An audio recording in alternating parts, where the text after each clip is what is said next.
할렐루야. 자, 덥습니다. 우리 더위를 물러가게 하는 느낌으로 우리 인사하실까요? 예수 안에서 사랑합니다.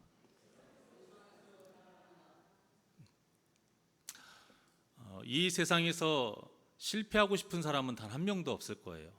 저도 실패하고 싶지 않고 성공하고 싶습니다. 누구나 다 성공하고 싶어 해요. 자, 중요한 것은 성공과 실패의 모습이죠.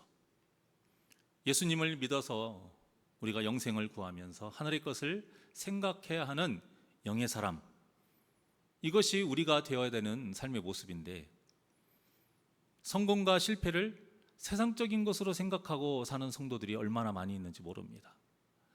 본문을 보세요. 등장인물들이 다 어떤 사람들이에요? 세상적으로 보면 다 성공한 사람들이에요. 이 정도 위치만 돼도 더 바랄 것이 없겠어요. 뭐 얼마나 더 큰 권세를 원할 것이며 얼마나 더 큰 부유함을 원합니까? 오늘 본문에 나온 사람들은 다 성공한 사람들이고요, 어디 가도 당당하게 가슴 펴고 자랑할 만한 사람들, 어느 누가 봐도 당신은 성공했어요 라고 인정받을 만한 위치에 있는 사람들이에요. 이스보셋 왕이죠. 또 이스보셋을 죽인 바하나와 레갑 군 지휘관이죠. 장교예요. 오늘날로 말하면 다윗도 왕입니다. 그런데 성경은 이들이 모두 성공했다 말하지 않습니다. 오직 다윗만 성공했다라고 말하고 있어요. 자, 그 이유가 무엇일까요? 왕이어서가 아니에요. 하나님의 뜻대로 살았기 때문에 의롭다 인정을 받은 거예요. 자, 물론 이 말이 어떤 신약의 그 말씀과 같이 말씀대로 살아서 구원받았다 이런 것처럼 들릴 수 있는데 그것이 아니고요, 구원은 오직 하나님의 은혜로 받는 세상에서 가장 귀한 선물이에요. 중요한 것은 우리가 그런 은혜를 받은 이 구원받은 자답게 끝까지 살아가느냐 아니면 살지 못하느냐, 이것인 것이죠. 이것이 바로 우리 믿는 자들의 성공과 실패예요. 구원받은 자답게 사는 것은 성공이요, 구원받은 자답게 살지 못하는 것이 실패인 것이죠. 그래서 오늘은 이 본문에 나오는 이 네 사람의 이야기를 통해서 우리가 어떻게 해야 실패하지 않고 성공하면서 살 수 있는지 이것을 좀 살펴보고자 하는데요. 자, 첫 번째 인물이 바로 이스보셋입니다. 사울의 아들 이스보셋은 그 정통성 때문에 아브넬을 통해서 왕이 되지요. 그런데 이 이스보셋의 가장 큰 문제점이 있는데 그게 뭐냐면 하나님을 의지하지 않고 사람을 의지했다라는 거예요. 아브넬을 의지했어요. 이스보셋이 가장 두려워하면서도 의지했던 사람이 누구냐? 아브넬이에요. 그 사울의 첩과 통관한 것을 두고 또 왕에 대한 자리를 탐내고 있다는 것을 알매도 불구하고 두려워서 한마디 못했던 이스보셋이 아브넬이 죽었다고 한다면, 나를 위협했던 세력이 죽었으니까 이제는 내가 왕으로서 제대로 한번 해봐야지, 이런 느낌을, 이런 생각을 가질 것이 당연할 법도 한데 그러지를 않아요. 아브넬이 죽었다라는 이 말에 이스보셋이 어땠는가 1절을 한번 보겠습니다. 시작. 사울의 아들 이스보셋은 아브넬이 헤브론에서 죽었다 함을 듣고 손에 맥이 풀렸고 온 이스라엘이 놀라니라. 뭐라고 하고 있습니까? 손에 맥이 풀렸다라고 말해요. 근데 그 다음에 뭐라고 합니까? 온 이스라엘이 놀랐다. 사실은 온 이스라엘이 놀랐다, 이 정도가 자연스러운 반응이에요. 그런데 이스보셋은 이스라엘 백성들하고는 비교가 안 되게 손에 맥이 풀렸다라고 해요. 이제는 난 더 이상 어떻게 할 수가 없구나, 난 끝났구나, 이런 느낌인 것이죠. 아브넬을 너무 의지했기 때문에 이 아브넬이 죽은 소식으로 인해서 왕은 왕다운 모습을 잃어갑니다. 자, 그렇게 이제 쇠퇴한 모습을 표현하는 단어가 또 이제 5절에 나오는데요. 자, 5절 다 같이 시작. 부에롯 사람 림몬의 아들 레갑과 바하나가 길을 떠나 볕이 쬐을 때 즈음에 이스보셋의 집에 이르니 마침 그가 침상에서 낮잠을 자는지라. 자, 여기에 보면 낮잠을 자고 있다라고 말하고 있어요. 이 잠이라는 말이 성경에서는 영적으로 이제 쇠퇴하고 또 타락하고 영적인 침체, 더 나아가서 죽음을 의미하거든요. 물론 이제 왕이 국정을 하면서 근데 돌보다가 피곤할 수 있죠. 그래서 낮잠 잘 수 있습니다. 하지만 성경에서 굳이 이 잔다라는 이 말을 기록하고 하필이면 이때 바나와 레갑이 이스보셋을 암살한 것은 특별한 의미가 있는 거예요. 바로 지금 이스보셋의 영적인 상태를 말하고 있는 겁니다. 바나와 레갑에게 죽기 전에 이미 이스보셋은 죽은 상태나 마찬가지였다는 거예요. 죄짓기 딱 좋은 상태이고 사탄에게 잡혀먹기 딱 좋은 상태인 것이죠. 그래서 우리 성경에서도 항상 뭐라고 해요? 깨어있어라 라고 하잖아요. 자고 있지 말아라, 그렇게 말하고 있는 것 아닙니까? 그 뜻인 거예요. 그러니 뭐 나라를 제대로 다스릴 리 만무하고요, 이 모습을 보니 얼마나 그 왕이 시원찮게 보였겠어요. 그러니까 암살하려는 세력이 생기는 것도 당연하고, 또 거기에 어떤 대비도 하질 않으니까 정말 허무하게 죽지 않습니까? 어떻게 왕이 이렇게 허무하게 죽을 수가 있어요? 그런데 이런 표현이 다윗에게도 나타납니다. 후에 보면 우리아의 아내 밧세바를 범할 때가 언제예요? 다 그때 이제 전쟁이 나갈 때예요. 그 전까지는 다윗이 항상 전쟁에 나가고 전쟁터에서 가장 앞장서서 나갔습니다. 그런데 그때는 전쟁터에 나가지 않고 느려지게 낮잠을 자요. 그러니 뭐 저녁에 잠이 오겠습니까? 잠이 안 오니까 밤 산책을 한다고 성벽 위를 거닐다가 온몸을 다 벗고 목욕하고 있는 밧세바를 보게 된 것이죠. 그래서 죄를 지은 것 아닙니까? 그러니까 낮잠을 자고 난 후에 이런 일이 벌어진 거예요. 이처럼 우리는 죄를 짓지 않으려면 항상 어떤 상태가 되어야 되냐? 잠자고 있지 않는 깨어있는 상태가 되어야 돼요. 사도 바울도 그 뜻으로 이렇게 말을 합니다. 에베소서 6장 18절의 말씀. 자, 시작. 모든 기도와 간구를 하되 항상 성령 안에서 기도하고 이를 위하여 깨어 구하기를 항상 힘쓰며 여러 성도를 위하여 구하라. 아멘. 자, 이 말씀이 다 어느 대목 다음에 바로 나오는 말씀이냐면 하나님의 전신갑주를 취하라. 이 말씀을 싹 풀어서 말씀한 다음에 나오는 말씀이 이거예요. 이게 무슨 뜻이에요? 아무리 내가 하나님의 전신갑주를 무장해도 깨어있지 않으면 그 모든 것이 다 헛되다라는 거예요. 이 말씀이 당연한 것이 사탄은 항상 우는 사자와 같이 우리를 집어삼키려고 항상 우리 주위를 매돌면서 호시탐탐 기회를 누리고 있어요. 그런데 우리가 아무리 하나님의 전신갑주로 막 꽁꽁 싸매고 무장했다 해도 우리가 자고 있으면 그냥 사탄의 먹이가 될 뿐이라는 것입니다. 그래서 이런 말이 있어요. 신앙생활은 항상 외줄타기 하듯이 해야 된다. 한 발자국만 내가 잘못 내디디면 바로 이 죄의 나락으로 떨어질 수 있는 그런 긴장감을 가지고 경각심을 가지고 신앙생활을 해야 된다라는 뜻이에요. 그렇게 해야 그나마 사탄에게 이길 수 있다는 것이죠. 그렇지 않으면 우리는 이스보셋과 같아요. 내가 믿는 구석이 딱 없어지잖아요. 그러면 바로 실패합니다. 돈이 없어지면 그냥 바로 무너지고요. 자녀가 잘못되면 그동안 신앙생활 기도한 거 다 무너집니다.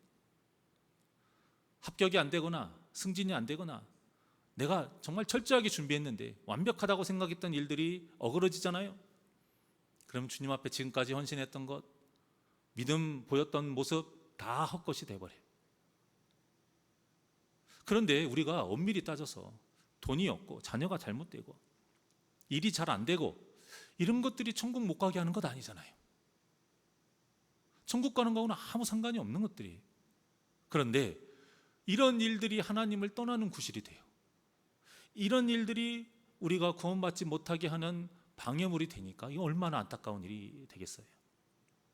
그러니까 우리가 이러한 허망한 실패의 삶이 우리의 삶이 되지 않기 위해서는 무엇보다 사람을 의지하지 않아야 됩니다. 오직 하나님만을 의지해야 됩니다. 그래서 그 어떤 시련과 고난이 와도 하나님만을 의지하면서 이 에베소서의 말씀처럼 성령 안에서 항상 기도로 승리하는 우리 복된 성도님들이 되시기를 원합니다. 자, 두 번째 인물이 나와요. 바나와 레갑입니다. 저는 오늘 본문을 읽으면서 바하나와 레갑에 대한 이야기를 딱 읽자마자 생각나는 이름 5명이 있어요.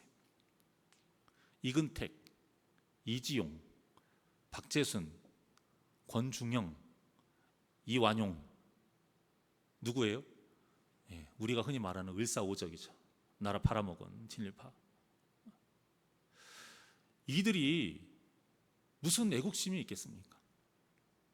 이들에게 무슨 신념이 있을 것이며 무슨 정의가 있겠어요? 오직 자신의 유익을 위해서만 살았던 사람들이 이 을사오적이에요. 그러니 다른 사람의 어떤 고통과 피, 생명 귀하게 여기겠습니까? 사실 이들이 직접 손에 피를 묻힌 사람 별로 없어요. 아예 없는 사람도 있고. 하지만 이들로 인해서 엄청나게 많은 사람들이 억울하고 비참하게 죽임을 당했고요. 또 그 이후로 나라가 병들어갔고 아직도 그 병폐가 남아있어서 사회적인 문제가 되고 있습니다. 바하나와 레갑이 바로 이런 사람들이었어요. 하나님은 한 영혼을 너무나도 귀하게 생각하셔서 자신의 독생자 예수 그리스도를 이 땅에 보내셨고요. 그냥 보내신 것도 아니에요. 희생제물 또 대속제물, 화목제물로 그 영혼을, 그 심령을 죽이셨어요. 제물로 죽이신 거예요. 그런데 하나님께 택함 받은 민족의 한 지파, 베냐민 지파 사람들이에요. 그것도 오늘 본문에 보면 베냐민 지파라는 말이 한 구절에 2번이나 나와요. 이게 무슨 말입니까? 하나님의 뜻대로 살아야 하는 사람들이라는 거예요. 그런데 이런 베냐민의 후손인 바하나와 레갑이 하나님의 뜻을 전혀 따르지 않은 거예요. 그런데도 그들은 뭐라고 생각하느냐? 내 행동은 지혜롭다. 얼마나 지혜롭게 생각을 하는지 당당하게 이스보셋의 머리를 들고 다윗에게 갑니다.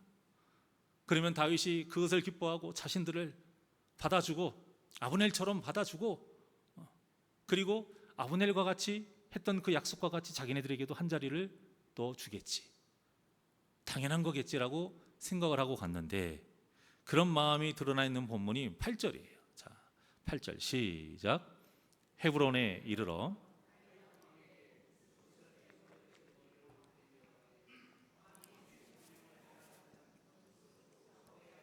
이스보셋의 머리가 여기 있나이다. 여호와께서 오늘 우리 주 대신 왕의 원수를 사울과 그의 자손에게 갚으셨나이다 하니, 자, 여기 보십시오. 바하나와 레갑이 다윗에게 말할 때 누구 이름을 빗대어서 사용했습니까? 여호와의 이름을 빗대었어요. 여호와 이름을 사용했어요. 자신들의 행동이 하나님의 뜻이다 이거예요. 그런데 이것이야말로 십계명의 제3계명을 어기는 굉장히 큰 죄예요. 바하나와 레갑이 하나님의 뜻대로 지금 이스보셋을 죽인 겁니까? 아니에요.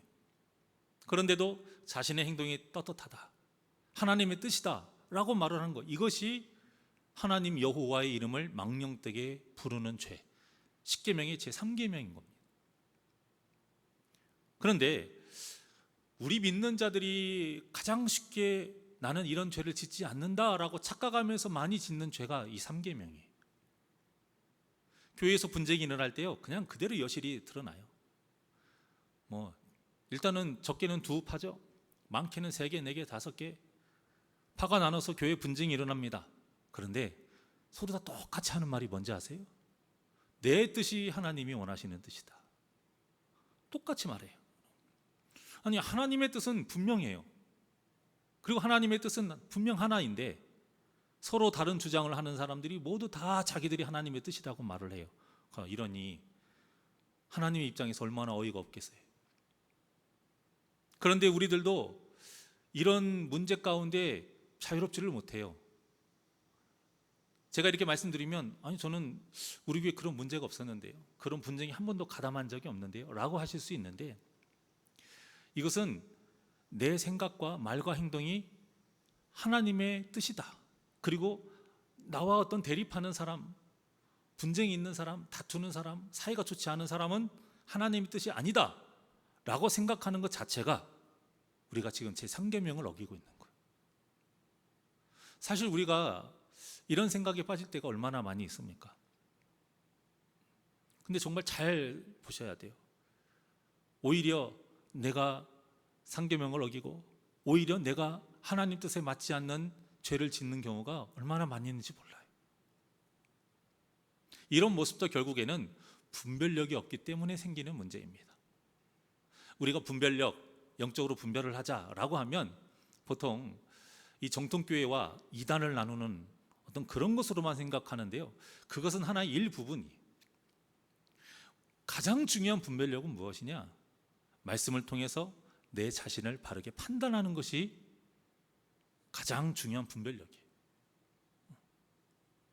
남을 평가하는 것은 사실 성경이 없어도, 꼭 성경이 근거하지 않아도 대부분 많이 알 수 있어요. 세상 사람들도 어느 정도는 다 구분하잖아요.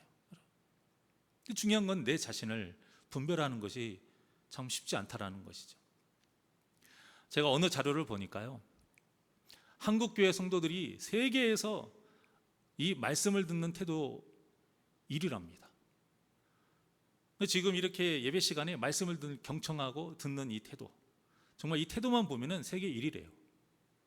그런데 말씀을 듣고 그냥 끝나버린다라는 거예요. 그러다 보니까 예배 후에 같이 그 말씀을 가지고, 들은 말씀을 갖고 은혜를 서로 나누거나 어떤 서로 질문을 하고 소통하는 일이 거의 없다라는 거예요. 그런데 다른 나라들은 그렇지 않다라는 겁니다. 물론 다 그런 것은 아니지만 우리나라에 비하면 이런 일들이 많대요. 뭐냐? 자기가 받은 그 말씀의 은혜를 서로 나눠요. 그리고 자신이 말씀을 바르게 받아 먹었는지 다른 사람의 의견도 들어보고 또 다른 사람의 어떤 그 간증도 귀를 담아서 듣는 거예요. 그래서 혹시 또 내가 깨닫지 못한 은혜가 있지 않나, 그런 메시지가 있나, 다른 사람의 그 이야기를 들어가면서 또 더 많은 은혜를 구하려고 하는 것이죠. 그렇게 나누는 시간을 갖는다라는 거예요. 자, 그러니 우리나라와 그렇게 나눔의 시간을 갖는 그 나라의 사람들 중에서 누가 더 하나님의 말씀을 적용하면서 더 살겠습니까? 뻔하죠. 그리고 이런 귀한 나눔의 시간이 있기 때문에 당연히 더 내 자신을 분별할 수 있게 되는 것입니다. 하지만 내 자신을 잘 분별하지 못하게 되면 본문에 이 바나와 레갑과 같이 분명히 죄예요. 분명히 자신의 이속을 챙기는 거예요. 그걸 알면서도 하나님 여호와 이름을 망령되게 부르는 이런 큰 죄를 짓게 되는 것입니다. 이것이 바로 실패한 인생이라는 겁니다. 어느 누가 봐도 세상적으로 성공한 사람이에요. 또 이런 사람들일수록 제사 빠지지 않습니다. 또 이런 사람들은 많이 있기 때문에 비둘기로 제사 드리지 않고 다 소로, 아니면 최소한 순념소로 제사를 드립니다. 그러니 겉으로 보기 얼마나 경건해 보이겠어요. 성공했고 경건해 보여요. 하지만 성경은 분명히 말합니다. 실패했다. 그러니 이들의 값이 무엇이겠어요? 당연히 심판인 것이죠. 바나와 레갑은 그 사울과 그의 아들들의 죽음을 알리면서 사울을 제가 죽였습니다 라고 거짓으로 고했던 그 아말렉 사람 있죠. 그 아말렉 사람처럼 그냥 그대로 죽게 돼요.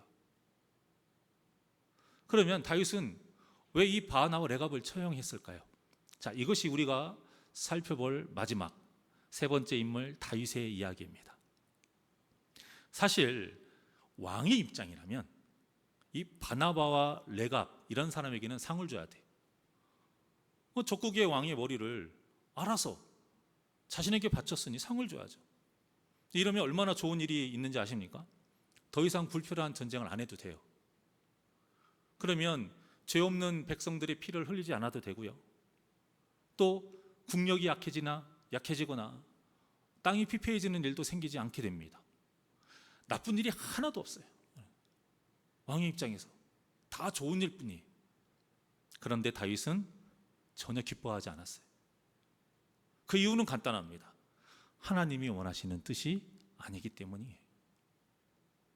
여러분, 우리가 정말 하나님을 믿는다면 우리 앞에 펼쳐지는 모든 일을 판단하는 기준이 하나님의 뜻이 되어야 됩니다. 그래야 바하나와 이 레갑 같은 잘못된 선택을 해서 실패하지 않을 수 있는 거예요. 이런 실패한 삶의 모습이 뭐냐? 간단합니다. 좋은 일에는 웃어요. 그런데 좋지 않은 일에는 슬퍼하고 분노하는 모습. 우리가 흔히 일희일비한다 하잖아요. 일희일비. 좋은 일이 생기면 하나님의 은혜라고 막 감사해요. 그것도 떠들썩해요. 그런데 반대로 고난과 시련을 당하게 되면 하나님한테 따지죠. 아니, 나는 잘 믿고 있는데, 예배 한 번도 안 빠지고 남들보다 더 열심히 일했는데 어떻게 이런 일이 생길 수 있느냐, 하나님께 따지게 되는 거예요.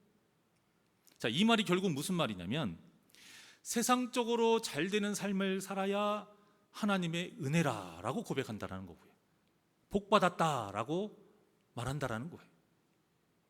이런 신앙을 무슨 신앙이라고 하죠? 기복신앙이라고 하는 거예요. 다른 종교들하고 토속신앙이 공통으로 추구하는 바로 이 기복신앙을 말하는 거예요. 우리가 예수님을 믿는다고 고백하고 하나님의 은혜로 산다고 고백하면서 이 기복신앙에서 벗어나질 못하면 어느 누구도 광야 생활을 하고 싶어 하지 않습니다. 고난이 유익이다? 이 말씀도 귀로는 들어도요, 절대 인정하지 않고, 또 하나님께 제가 이런 길 걸어갈 수 있도록 해주세요, 원하지도 않아요. 그러니 기도하는 내용이 다 어떨까요?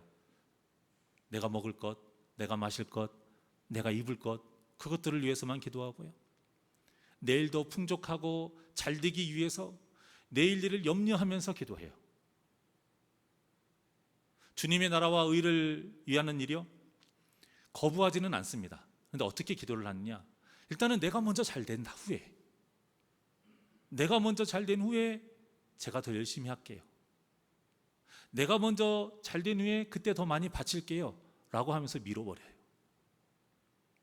그러니 딱 내 눈앞에 내 배우를 채워주고 나에게 유익을 주는 일이 펼쳐지면 바로 입에서 어떤 말이 툭 튀어나오겠습니까?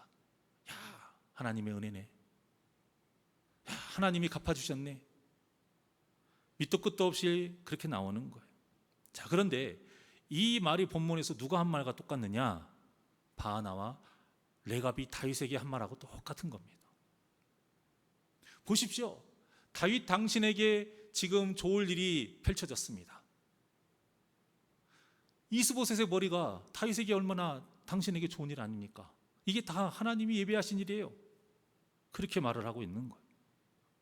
그런데 이 다윗과 레갑 같이 똑같이 말한 사람들이 있었죠. 다윗이 사울을 2번이나 죽일 수 있었던 그 상황 속에서 옆에서 백성들이 부추겼잖아요.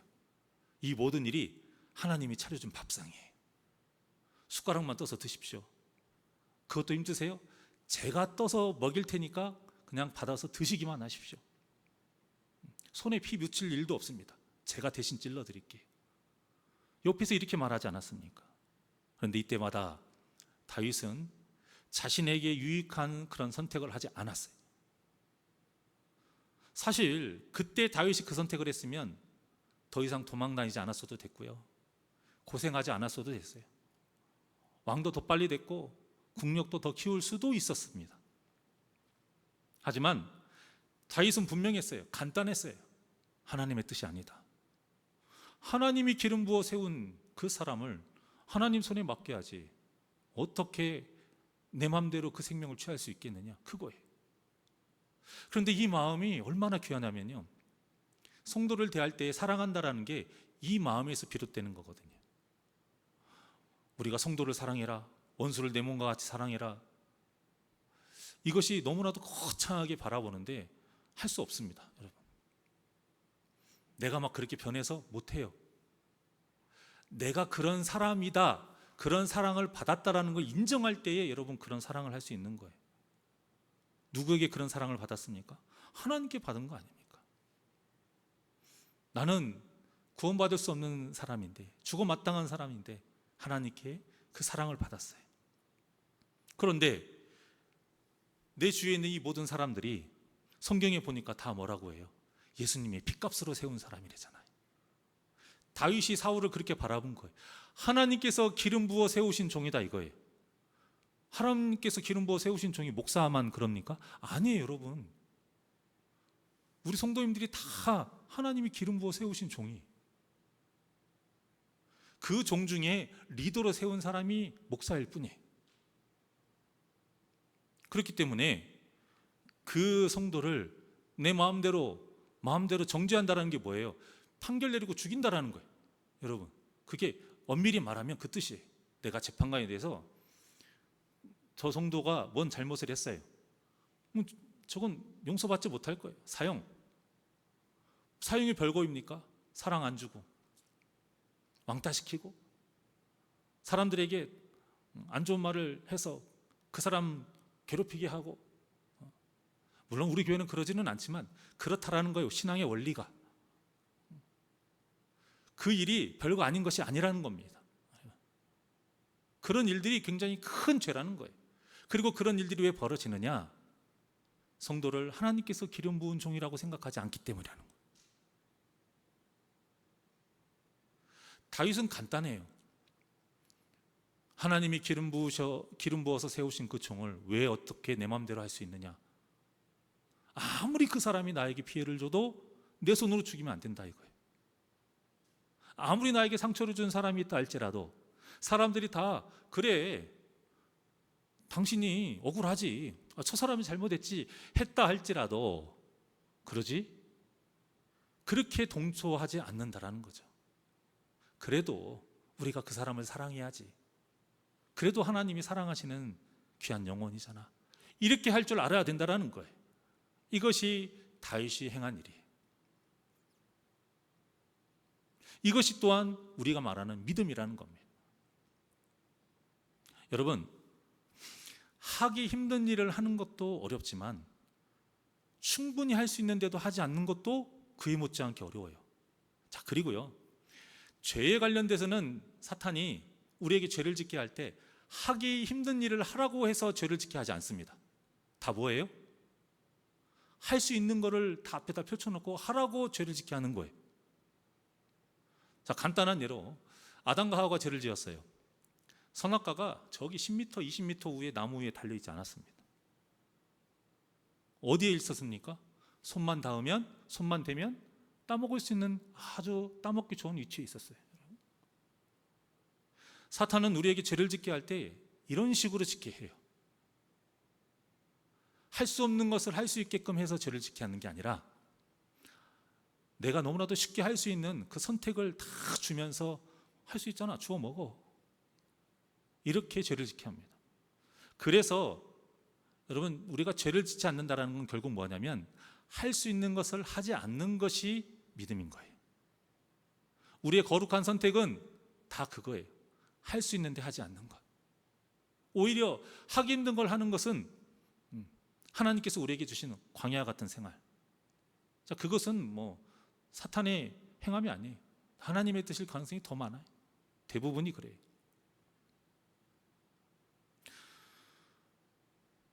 우리의 이 순종의 선택은 다른 것이 아닙니다. 할 수 있음에도 하지 않는 것, 이것이 순종이에요. 물론 우리가 광야와 같이 부족하고 힘든 것도 사탄의 유혹이 있을 수 있어요.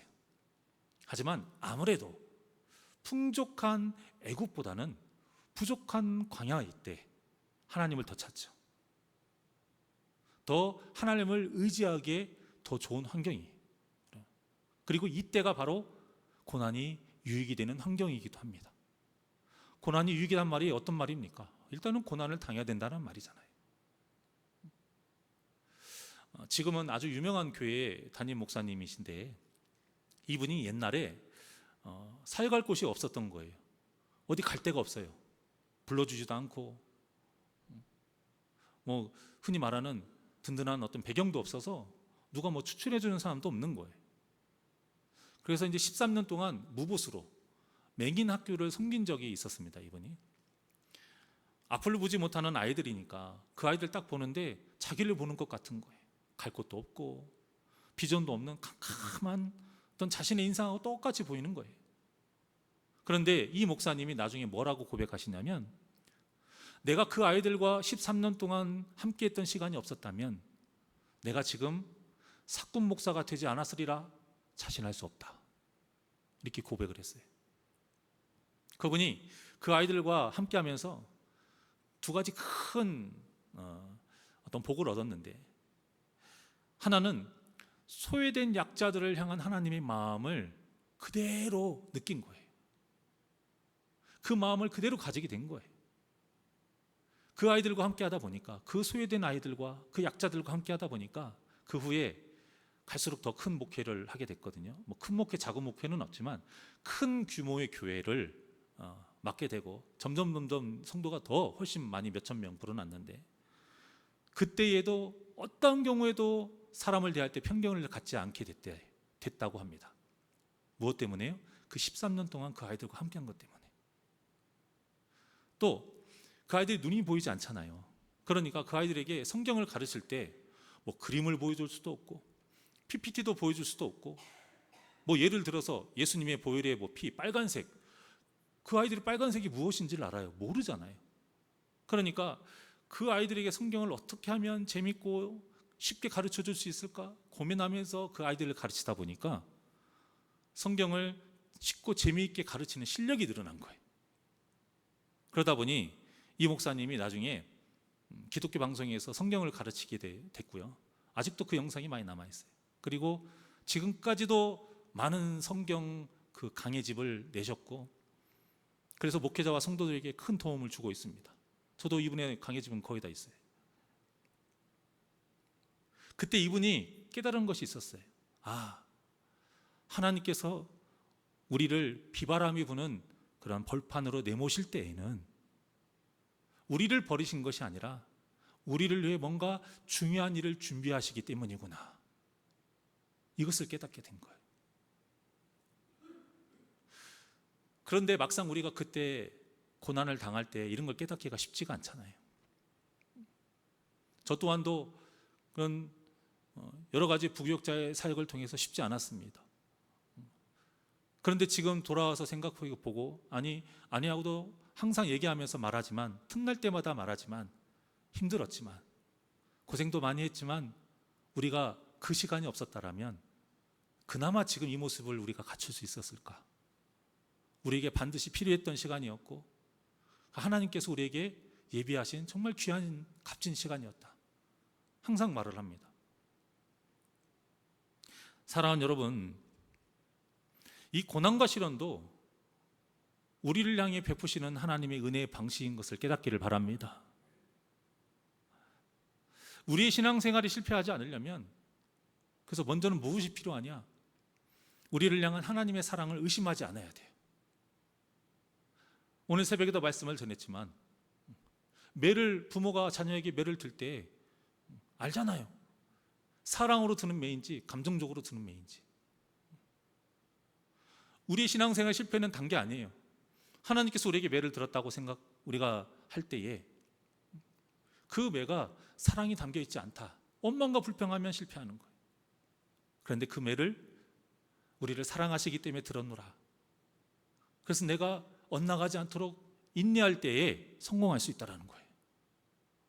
우리가 이 믿음이 있어야 우리 손에 쥐어든 이 사과가 독이 든 사과가 되지 않을 수 있는 것이고요, 우리가 걸어가는 광야가 유익이 될 수 있는 겁니다. 광야 갔다고 해서 다 유익이 되는 거 아니에요, 여러분. 광야에서 하나님을 붙잡고 인내할 때 우리가 그 광야길이 유익이 될 수 있는 것이죠. 그리고 이 하나님의 사랑을 믿고 거룩한 선택을 해야 된다는 겁니다. 비록 그 선택이 나에게 유익이 되지 않고 손해가 된다 할지라도 하나님의 선하심을 믿고 거룩한 선택을 하면서 우리는 끝까지 인내해야 합니다. 그래야 도적같이 오시는 주님께 인정을 받아서 우리가 순결한 신부가 될 수 있는 거예요. 요한계시록 2장 10절에서 말씀하고 있는 죽도록 충성하라, 이 말씀이 이 뜻이에요. 이 말씀은 정확하게는 죽기까지 신실하라, 이게 정확한 말이에요. 죽기까지 신실하라. 아무리 큰 고난과 핍박을 받는다 할지라도, 목숨을 빼앗기는 순간이 온다 할지라도 거룩한 선택을 하는 그 신실한 믿음을 끝까지 지키면서 살아라, 이 뜻인 것이죠. 결국 우리는 하나님이 기뻐하시는 일에 같이 기뻐해야 하고요, 하나님이 분노하시는 일에 같이 분노해야 하고, 하나님이 사랑하시는 일을 또 같이 사랑해야 되고, 하나님이 미워하시는 일에 같이 미워하면서 신앙생활을 해야 됩니다. 이런 신앙생활을 할 때 우리가 성공할 수 있어요. 이 거룩한 선택으로 하나님께 착하고 충성된 종이라 인정을 받으시고 더 많은 것을 맡아 하나님의 즐거움에 참여하는 우리 복된 삶을 사시는 저와 여러분이 되시기를 주님의 이름으로 간절히 축원합니다. 우리 괴로울 때 주님의 얼굴 보라 하나님께 찬양드리겠습니다.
언제나 우리 곁에서 구원의 길로 인도하시는 하나님, 우리가 살면서 내 앞에 펼쳐진 그 모든 그 선택의 순간마다 어떤 선택을 해야 되는지, 오직 하나님의 말씀을 기준으로 하나님의 뜻에 맞는 거룩한 선택을 하며 살아가게 하여 주시옵소서.